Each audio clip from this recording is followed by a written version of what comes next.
partisan political activity except to vote, the Commander-in-Chief provision of the Republic of the Philippines, provisions relating to the powers of the different branches of government, particularly the legislature, where both Justice Reyes and us in the executive branch have to troop to every August in order to defend their respective budgets.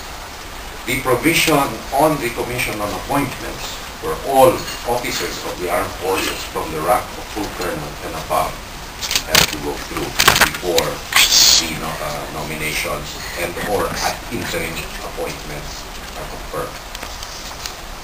We all know the respective duties and responsibilities of both the armed forces and their controllers, let's say, civilian branch of government. However, there are some nuances. And the nuance I would like to talk about lies in the word authority, in civilian authority. What does this word mean? In common acceptation among the public, authority means the power to direct and control the activities of a subordinate agency. That is the common acceptation. But in its figurative sense, what does authority mean? Does not merely mean power over a subordinate body, but it means a responsibility to that subordinate body. So not merely must civilian authority exercise power to control the activities of the armed forces, it has a concomitant responsibility toward the armed forces. And that responsibility basically is, number one, to address the welfare, morale, and concerns of its subordinate. Number two, the responsibility to guide and lead it well. Simple as that. We focus on the first part normally. We see to it that the armed forces does not act on its own, does not act as an island in itself, or as the state in itself. However, what I want to point out is that do we see the other side of the coin?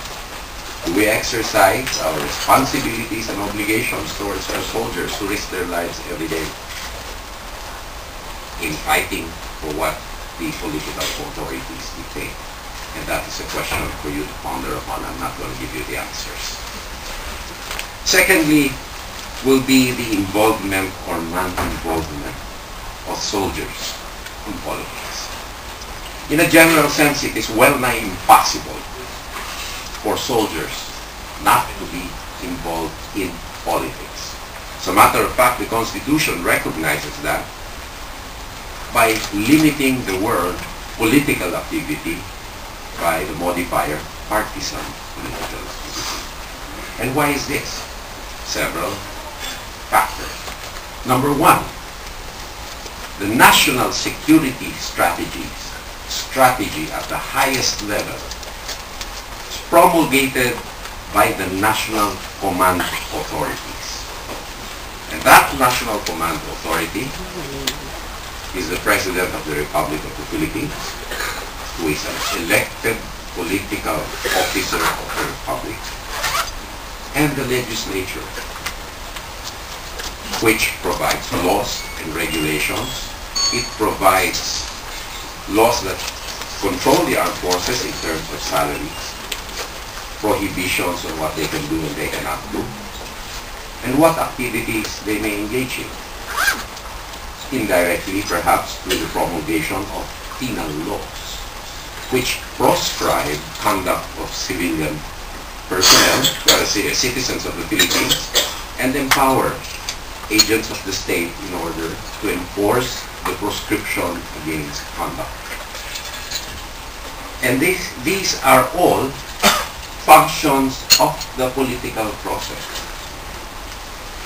Even in international relations, where relationships between states necessarily involve some positioning of the armed forces, particularly in contiguous states or states with contested boundaries, whether land, sea, or air. These decisions are products of a political system. And this political judgment is translated into an operational plan by the chain of command led by the President, and thereafter to the Chief of Staff, who then transmit that operational plan to the Unified Commanders. We have the Northern Luzon Command, the Southern Luzon Command, the Central Command, Eastern Mindanao Command, Western Mindanao Command, and at least now the Western Command in Palawan. And then it is translated into another level with the same strategy, the political strategy. It's translated into the lower levels, the operating units, into tactical plans. So you have the three stages: strategic, operational, and then tactical. But these are all functions of political judgments made by elected officials of the land. And so to totally divorce the armed forces from politics is impossible.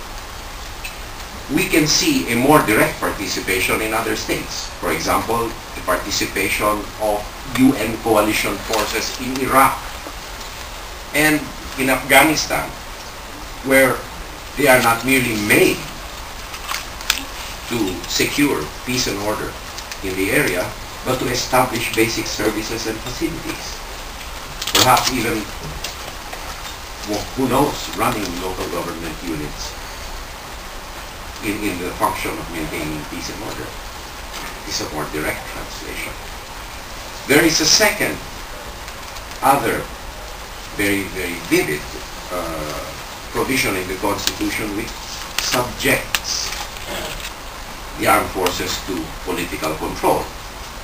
And that is the power of the Commission on Appointments to confirm all officers from the rank of full colonel up to 4-star general.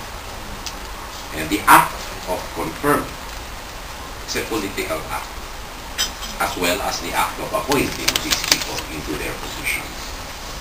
And so to totally divorce the armed forces from politics was not in the design of any state, because the armed forces is an instrument of state power implementing a state policy which is a function of the political system.